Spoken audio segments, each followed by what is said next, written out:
Hablemos de libros y toros. Desde el 12 de octubre del 2025, Morante de la Puebla ha ocupado los estelares más importantes de todos los medios taurinos.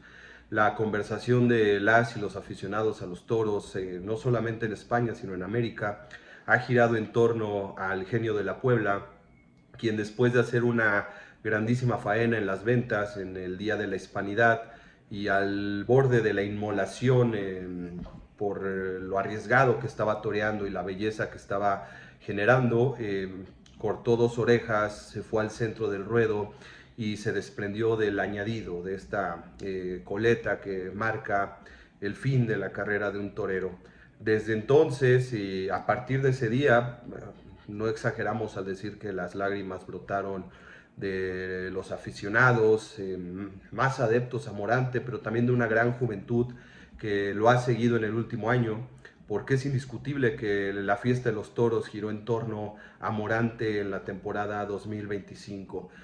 Un gran ejército de jóvenes que reconocieron en Morante la verdad del toreo y se hicieron nuevos aficionados y generaron un fenómeno en la tauromaquia en el 2025 que tras la pandemia, cuando parecía que la tauromaquia estaba al borde de la extinción y además de los atropellos de las políticas, no solamente en América, sino en España, prohibicionistas, pues Morante vino a darle una segundo hálito vital a la tauromaquia con las plazas llenas, con los carteles de no hay billetes, un auténtico fenómeno de masas que se inscribe en una cuestión totalmente auténtica, fuera de la publicidad, de las redes sociales, incluso del periodismo televisivo cotidiano. Morante, la atracción que generó, esta atracción del héroe auténtico,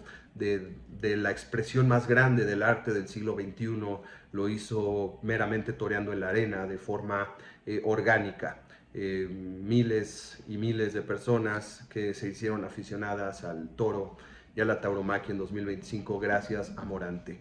De modo que su despedida pues realmente fue un escándalo, pero nadie lo veía venir. Morante en el momento más álgido de su carrera, pero también era una despedida perfecta que ni el mejor guión de Hollywood pudo haber escrito, y realmente quedamos conmovidos con lo que hizo Morante al no anunciar esta despedida, al hacerla de manera sorpresiva, y fue quizá el final perfecto para su carrera.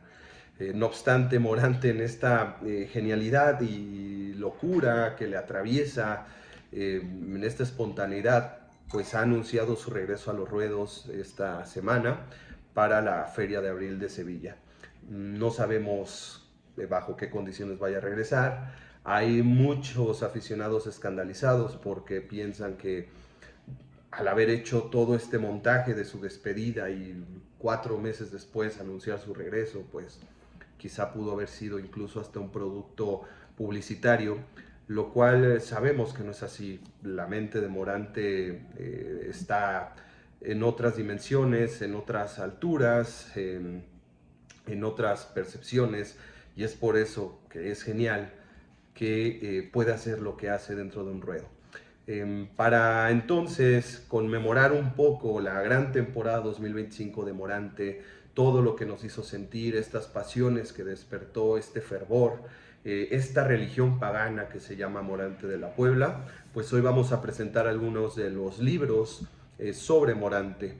Se ha escrito mucho sobre Morante últimamente, no había sido así en el pasado. Morante había sido un torero de culto durante muchos años, pero para los aficionados que son camisas viejas, como lo dijo en algún momento Domingo Delgado de la Cámara, desde las temporadas 2008, 2009, 2011 ya atisbaban la grandeza de lo que era Morante de la Puebla.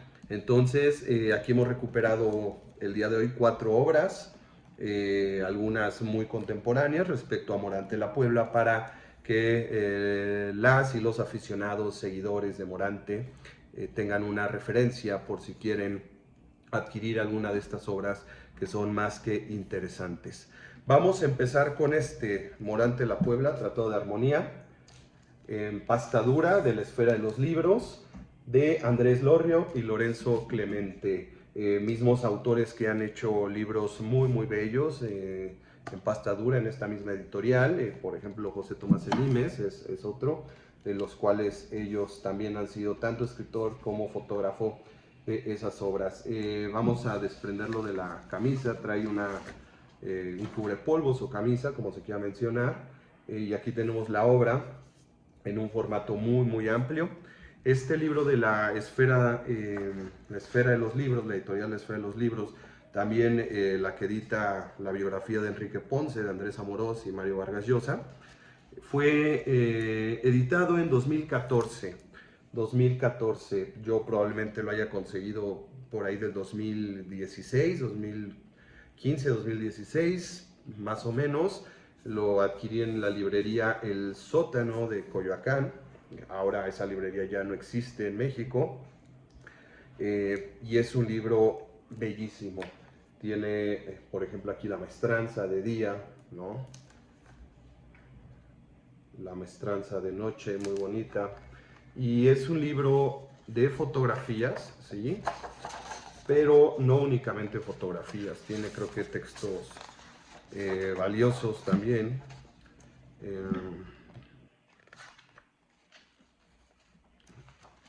Las fotografías, como hemos dicho, son de Andrés Lorrio, muy, muy bellas. Por ejemplo, aquí tenemos estas fotografías. Es un libro que vale muchísimo, muchísimo la pena. No sé qué tan complicado sea conseguirlo ahora, pero realmente es extraordinario. Como dijimos, este libro fue editado en 2014, de modo que pues llega hasta la temporada 2014 de Morante La Puebla, si no es que 2013. Se pierde los últimos 11 años de Morante, que pues es muchísimo, obviamente, ¿no? Tenemos fotos extraordinarias. Pero además de las fotografías, tiene textos, creo que muy lindos, son textos breves, donde se habla de alguna de sus tardes más importantes, también de análisis sobre su toreo, por ejemplo, de Capote, sus expresiones artísticas, y como suele ser de este autor, de Lorenzo Clemente, de repente hace algunos análisis o analogías, digamos, pueden ser poéticas, ¿no? Algunas interesantes con referencias a la poesía, a la filosofía, ¿no? Por ejemplo, aquí se menciona: Morante, a diferencia de otros toreros de su linaje, ha dicho su misterio muchas veces, incluso quizá demasiadas. Nos ha conducido a la plaza a un umbral que una vez traspuesto no tiene retorno.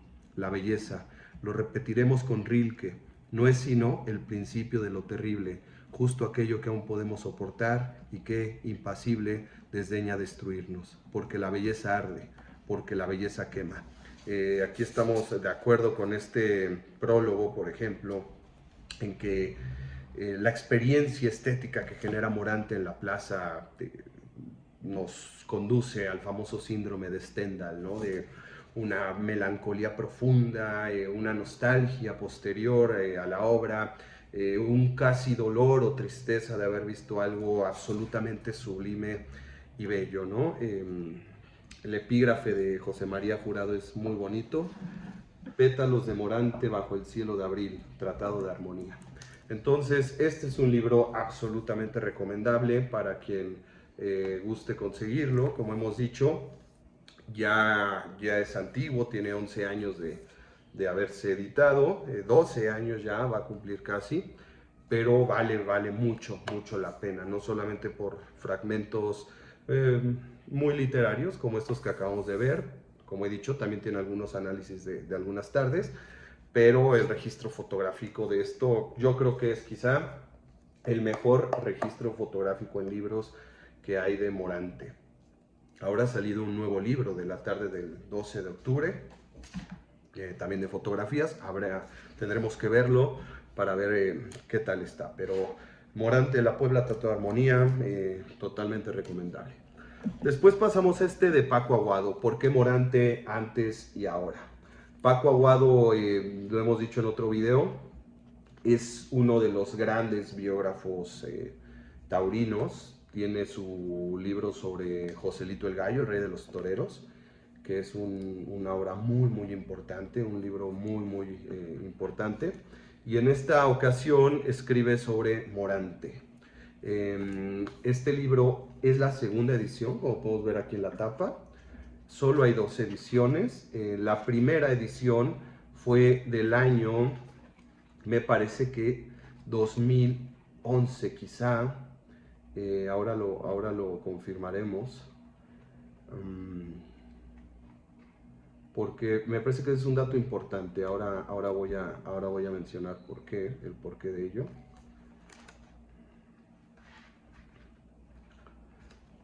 Vamos a ver. 2011. Si en 2011 se termina la primera parte de este libro. De modo que es hasta el 2023, hemos dicho, que Paco Aguado regresa al libro para completar una segunda parte del mismo y formar la segunda edición de Por qué Morante antes y ahora. Esto, más que una biografía de Morante, es una estética de Morante. Es un libro sobre la estética de Morante.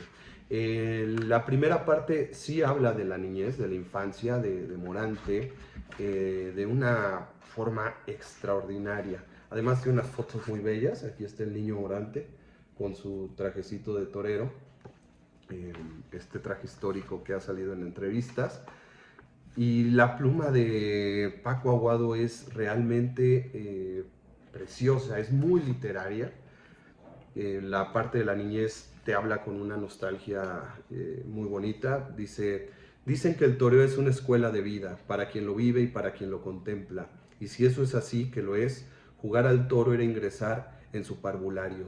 Dulcemente, casi como hablar, los niños aprendían el abecedario de la sabrosa cultura taurina que latía en la vida de cientos de ciudades y pueblos de España, como en la Puebla del Río, Guadalquivir, abajo, desde Sevilla, donde la corriente empieza a amasarse en brazos que son marismas y firma su fértil herencia antes de morir en el Atlántico sanluqueño.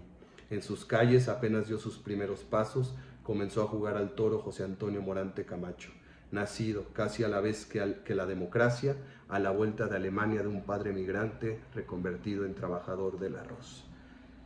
Muy bonita la pluma de Paco Aguado. En este libro habla, sí, una parte de la infancia de Morante, pero después ya salta al Morante torero, ya omite prácticamente todos los rasgos o los datos biográficos. Tiene un capítulo sobre el toreo de capote Morante, otro capítulo sobre el toreo de muleta de Morante, otro capítulo de su relación con Belmonte o con Joselito el Gallo, con toda la tradición taurina que absorbe Morante y plasma ahora como el torero quizá que mejor ha recopilado la historia de la tauromaquia, pero también el más original probablemente de todos los tiempos. Habla de la relación de Morante con Sevilla y también del análisis de algunas tardes, ¿no? De su toreo, por ejemplo, esta parte donde dice: después, entre el silencio apasionado, se oyó la voz de Morante como templándose para cantar por soleá, alegrando al toro camino del vacío de su bravura, animándole a regalarle otro puñado de arrancadas, otro soplo de calidad para bailar con él por chicuelinas. De compás arrastrado fueron antes las del gallo hacia el hierro y más livianas como alegrías las de este otro quite de colección, hasta que en la media el arcángel dejó caer el corcho, la punta del capote, con la levedad con que se pasa la última página de un libro que nos ha evadido del tiempo. Entonces, bueno, la pluma de Paco Aguado, como pueden ver, es extraordinaria. Llega a tocar un poco el tema de la enfermedad de Morante, pero muy breve, realmente no le dedica tanto tiempo a eso, aunque hay una parte muy bella ahí. Sin que nadie supiera atribuirlo a la enfermedad que sufría en secreto, Morante acusó un notable bajón artístico en los primeros meses de la temporada siguiente. Triste, lento, sin alegría, aquel no era el torero que había despertado tantas ilusiones. pero poco a poco fue venciéndose a sí mismo y en su toreo empezaron a brotar los primeros raptos de una genialidad que hasta entonces no conocía y que se traducía en un bello dramatismo expresivo. El mismo torero lo atribuía a que muchas tardes su alma lloraba en el hombro del toro. Eh, Poco más que decir de esta obra, que es muy muy bonita. ¿Acaso la segunda parte, la que escribe Paco en el 2023, respecto, por ejemplo, al Rabo de Sevilla, me parece que ya demerita mucho la calidad de la obra, en el sentido de que ya no se siente la misma pluma literaria, la misma pasión con la que Paco Aguado escribe la primera parte del libro. Desde mi consideración, quizá debió haberse quedado solamente en la primera parte, y es natural, es por un tema temporal, ¿no? Pero bueno, yo creo que Paco Aguado se sentía con la obligación de responder a las grandes faenas de Morante en el 2023, principalmente la del Rabo de Sevilla, y por eso regresa, ¿no? Recapitula su obra, la extiende, y bueno, buscar generar un poco más de riqueza y de justicia histórica. No obstante, creo que lo que ha escrito Paco Aguado hasta ese momento, en su primera edición, es extraordinario y vale mucho la pena, ¿no? Publicado por El Paseillo, los libros El Paseillo, Paco Aguado, ¿por qué antes y por qué ahora? Ahora tenemos Crónicas de un genio, de Manuel Viera Navarro, periodista, y es de la editorial Círculo Rojo. Este libro vio la luz en el año 2025, fue la edición de esta obra. Y este libro pues prácticamente es una recopilación de crónicas taurinas de Manuel Viera, por ejemplo en Burladero TV, Sevilla Taurina, desde el 2009, desde el 2009 que se hace una recopilación de Manuel Viera hasta el 2025, previo a la despedida. Eso sí hay que señalarlo. Me parece que ya hasta 2024 justamente las crónicas, obviamente se habla del Rabo también en Sevilla. Tiene poquitas fotografías, quizá la mejor de ellas sea esta central, esta página central que viene a color. Aquí se alcanza a apreciar muy bien el Morante y Rabo de Sevilla de 2023, esta que replica la portada. Y bueno, este libro puede leerse fragmentario, como he dicho, son crónicas separadas, de modo que puedes acercarte a cualquiera que quieras. Es curioso ver cómo para Manuel, desde el 2009, mencionaba que el arte de Morante ya no podía alcanzar cotas más altas, ¿no? Es decir, también era un periodista que pues desde hace 15 años, más de 15 años, reconocía la grandeza de Morante en esas épocas en las que hemos dicho era un torero de culto. Las crónicas de este libro están bien, es una recopilación, supongo que muchas de ellas también están en internet. El defecto de este libro me parece que más bien tiene que ver con su impresión. La verdad, hay partes de la obra como los encabezados, las cornisas, que apenas si se distinguen en la impresión. El papel se nota de baja calidad, hay que decirlo. No es la mejor de las impresiones, sí es un defecto que hay que señalar de esta obra. Y es extraño porque en la página legal dice impreso en España, pero al final del libro dice Made in USA, Made in USA. Este libro lo pedí por Amazon, no sé si Amazon haya hecho una impresión bajo demanda y por eso en el colofón mencioné que está hecho en Estados Unidos, pero en la página legal supuestamente es una impresión española. Esto pues hay que señalarlo como un defecto de Círculo Rojo, porque sí, la impresión de esta obra deja mucho que desear, aunque como he dicho, las crónicas pueden ser interesantes, sobre todo para analizar tardes muy puntuales que Manuel Viera ha mencionado aquí. Y por último, la última obra que vamos a comentar en este video. Sé que hay más libros de Morante, ahora que todos somos morantistas, o un libro sobre una fotógrafa alemana, también muy antiguo. También, bueno, está el nuevo que acaba de salir sobre el Día de la Hispanidad, del 12 de octubre. Pero este de Rubén Amón, punto y aparte, me parece que ha suscitado un revuelo positivo dentro de la literatura taurina. Yo tengo la segunda edición, pero creo que ya va por su quinta o sexta edición, a meses de haber salido. La primera edición es de noviembre del 2025, esta segunda edición es de diciembre del 2025, es decir, un mes después ya estaba la segunda edición de este libro. Y este libro, sin duda, se ha escrito con una pasión extraordinaria. Yo lo he disfrutado muchísimo, me ha colmado de mucha alegría, pero de mucho sentimiento. Creo que la virtud de esta obra de Rubén Amón es que su pluma transmite la pasión y el sentimiento que nosotros hemos sentido viendo torear a Morante en el 2025. Ya he dicho, ha habido otras tardes de Morante magníficas.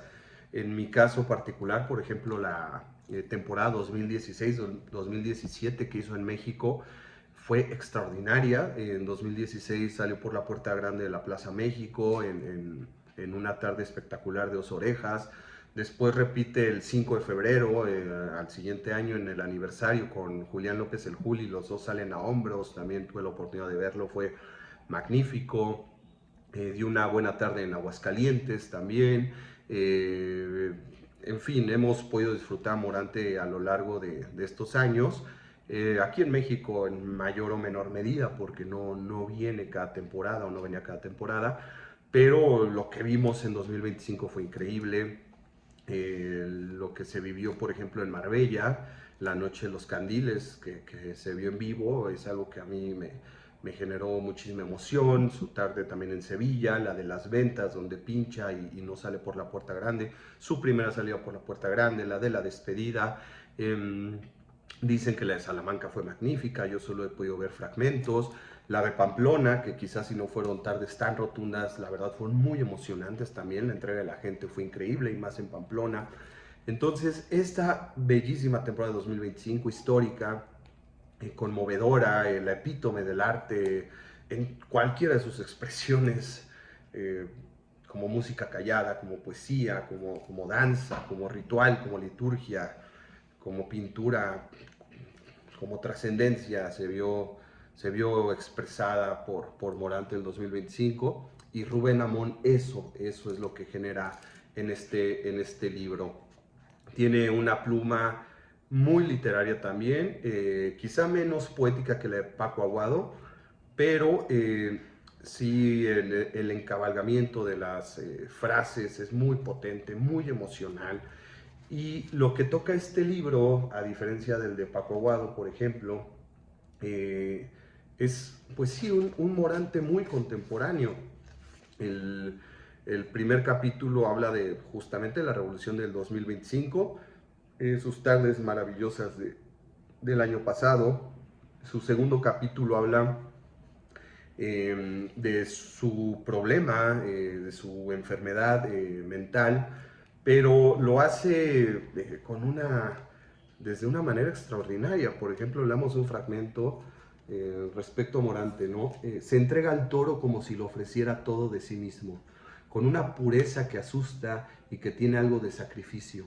No se limita a lidiar, se inmola en la arena. Sevilla lo presenció de nuevo el 1 de mayo de 2025, cuando la oscuridad del invierno se disipó en la luz del toreo. Fue una jornada de muesca histórica, de reverberación litúrgica, pero lo que quedó en la memoria no fueron los trofeos ni los clamores, sino el temblor de un hombre que lloró como un niño. El torero se recriminó la debilidad, se repitió que los toreros no lloran, que el mandato del valor no admite lágrimas.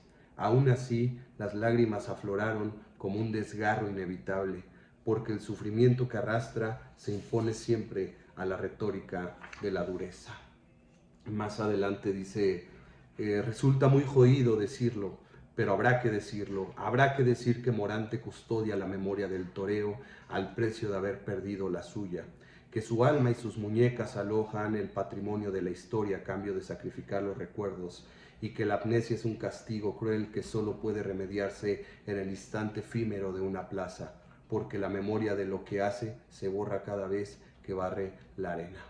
Esto, bueno, se refiere obviamente al tratamiento que ya todos que todos conocemos, que Morante ha referido para su enfermedad mental y que le ha borrado la memoria, y de repente Morante decía que no se acordaba de haber cortado aquel rabo de Sevilla, que fue una tarde magnífica. Pero bueno, tiene además un capítulo también muy interesante de Morante y la política, donde expresa de manera maravillosa la condición subversiva, ¿no? De artista rebelde y subversivo y transgresor que implica Morante de la Puebla. El partido Vox de derecha en España ha intentado apropiarse de Morante como imagen de lo tradicional español. La derecha en sí ha intentado o ha buscado refugiarse en la tauromaquia como una condición de valores tradicionales. La izquierda progresista contemporánea ha desdeñado la tauromaquia como una cuestión de crueldad que debe desaparecer, quizá más obviamente por una agenda política hispanofóbica propiamente, ¿no? De influencia anglosajona, estadounidense claramente, y es una lucha ideológica. Todos sabemos que el toreo no es de izquierdas ni de derechas, que el toreo es libre, es rebelde, es arte, pero bueno, en esta relación de utilitarias o de desprecio contemporáneo, diferencia lo que pasaba en los años 80, por ejemplo, la movida madrileña, Antoñete, donde la tauromaquia era prácticamente ligada a la vanguardia de las izquierdas, por ejemplo. Bueno, ahora hay otras agendas, pero muy bonito lo que dice Rubén Amón. Vamos a leer un poco. En ese juego de apropiaciones y rechazos, la tauromaquia se reafirma como el último espacio de libertad estética. No hay otro lugar en la vida pública donde el riesgo sea real, donde la improvisación se mezcle con la liturgia, donde la jerarquía no se vote, sino que se conquiste. No hay prisa en su toreo porque no hay prisa en la verdad. El tiempo se estira en sus manos como si obedeciera otra ley, y esa suspensión, ese paréntesis en que la plaza deja de ser siglo XXI, es la razón por la que su arte resulta tan subversivo. Frente a la productividad, improductividad absoluta. Frente a la inmediatez, demora calculada. Frente a la transparencia, misterio. Frente a la homogeneidad, estilo personalísimo. En un mundo que exige explicaciones, Morante responde con silencios. Esa es la clave de su condición subversiva. No pretende encajar, no negocia con el gusto mayoritario ni con la corrección política, no busca likes ni trending topics, aunque acabe provocándolos. Su lugar no está en la actualidad, sino en la posteridad. Por eso se le percibe como un superviviente de otro tiempo, aunque en realidad es un adelantado al nuestro. Ha entendido que la única manera de permanecer es no ceder, no adaptarse, no pedir perdón por existir. La política, que necesita símbolos manejables, no sabe qué hacer con él. Vox lo exhibe como un trofeo, pero consciente de que no puede domesticarlo del todo. La izquierda lo demoniza, pero intuye que hay en él una pureza que no encaja con la caricatura. En ambos casos, la incomodidad es la misma. Morante no es de nadie, y ese no ser de nadie es el lujo que pocos artistas pueden permitirse. Quizá por eso su relación con el público es tan intensa. El espectador sabe que no está comprando un producto, sino participando de un acontecimiento irrepetible. Esa incertidumbre que el mercado considera un defecto es en realidad el corazón del toreo, y Morante lo entiende mejor que nadie. Más adelante dice, y quizás esa sea la herencia más política de todas, recordar que hay actos que no necesitan justificación porque son en sí mismos una justificación. Morante no torea para convencer, sino para ser, y en ese ser, sin etiquetas ni concesiones, se resume lo que la política más teme, la libertad. Entonces, bueno, la forma en la que escribe Rubén Amón, como pueden ver, es extraordinaria. Es un auténtico tratado de resistencia, de rebeldía, estética, como hemos dicho, del síndrome de Stendhal, de esa emoción tan extrema que te deja una tarde de toros con Morante la Puebla, que te lleva a las lágrimas, a la tristeza, pero a la tristeza positiva, esa que te conmueve, que te duele en el alma por algo tan hermoso, ¿no? Obviamente Rubén Amón también habla de su relación con el público, de este fenómeno que creó en 2025, el toreo realmente resucitó, las plazas están llenas, también por culpa de la prohibición de los políticos, cuando alguien se cree con la superioridad moral de decirle a la gente qué y no debe pensar, qué está bien y qué está mal. Creo que ahí es donde surge la trinchera de la autenticidad, de la rebeldía, de la verdad, de la libertad de decidir por uno mismo qué es lo que quiere ser, qué es lo que le toca y qué es lo que debe pensar, ¿no? Y en ese sentido, la juventud ha copado las plazas de toros en esgrimiendo, ¿no?, su derecho a pensar con libertad y a degustar lo que queremos y entendemos como cultura, no lo que nos quieren imponer como cultura. Rubén Amón terminará hablando de la espía de Morante, con una pasión que conduce hasta las lágrimas, como las de aquella tarde. Y a pesar, como hemos dicho, de que Morante ha decidido regresar apenas 3 meses, sabiendo el hueco que ha dejado en los carteles taurinos de la temporada 2026, que se ven realmente muy tristes, muy grises sin Morante la Puebla. Domingo Delgado de la Cámara decía, sin Morante el toreo se acabó, ya no hay toreo, ¿no? Se acabó el toreo sin Morante, refiriendo, bueno, a una historia antigua.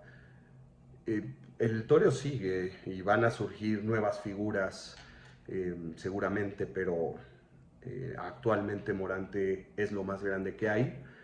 Ha regresado, a mí no me molesta su vuelta a los ruedos, considero que debió haber esperado un poco más, dejarnos más con el vilo y con ese sentimiento de tristeza, de orfandad, ¿no?, de haber dejado los ruedos ese 12 de octubre, histórico ya. Quizá le quita un poco de presencia a esa despedida magnífica, pero en mi cabeza queda como una historia maravillosa, como una gran película, como un poema épico, lo que hizo ese día, lo que hizo toda la temporada, y estamos con la ansiedad de volverle a ver. Ojalá regrese igual de valiente, igual de artista, y pues nada, con estos libros, como ya hemos dicho, hay más, pero aquí tienen todas y todos ustedes una buena referencia de grandes libros sobre Morante de la Puebla, para que los consigan y se emocionen con las plumas de estos grandes escritores, aludiendo a uno de los grandes toreros de la historia. Rubén Amón se pregunta, ¿el mejor torero de todos los tiempos? No lo sé, no lo sé. Yo no vi a José Nicolás, yo no vi a Belmonte, no vi a Manolete, no vi a Antoñete, no vi a Paco Camino, pero sí vi a Morante de la Puebla, y agradezco todos los días por haber vivido en la época de Morante de la Puebla.